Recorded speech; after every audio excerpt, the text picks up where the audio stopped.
Welcome to my another trip adventure, guys.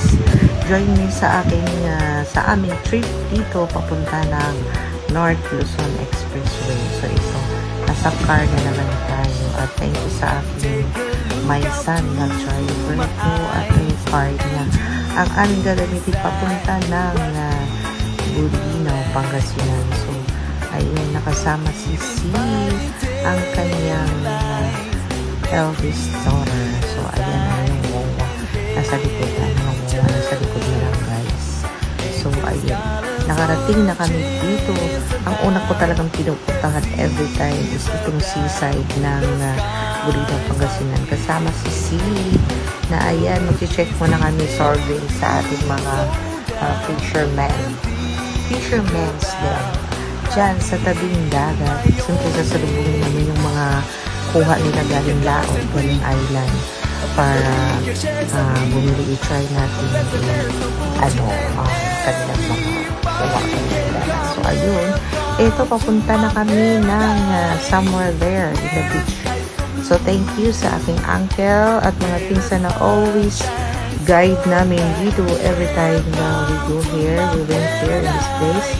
Ayun yan, nag-guide kami dyan every time. Nakapatrol pa yan, guys, sa amin. Guide, papunta sa island na to, papunta sa beach side na to. Actually, from Bulinaw town proper is about 30 to 45 minutes. So, ayan na. Welcome to Patar Beach! Ang masipag kong Uncle Bitbit talaga ang karaoke niya, guys, kasi para at least makapagkanta-kanta kami dyan sa tabi ng beach.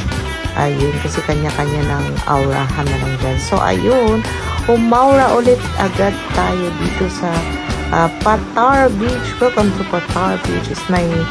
It's my second time around there. At ito, kasama ko yung aking mga pamangkin at sisi na mga first time nila dito ma-witness ang kagandahan ng isla ng Patar White Beach. So, diba, medyo maalon lang ngayon, guys, kasi galing tayo sa typhoon at medyo nung nakarang araw maulan, kaya ayun, grabe talaga ang waves, pero ganda.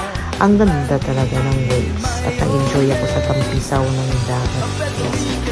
Grabe talaga yung tampisaw ng dagat at ayun, aaura muna kami ng aking mga family, my mother, sister na galing pa ng Saudi Arabia at ayun, aking mga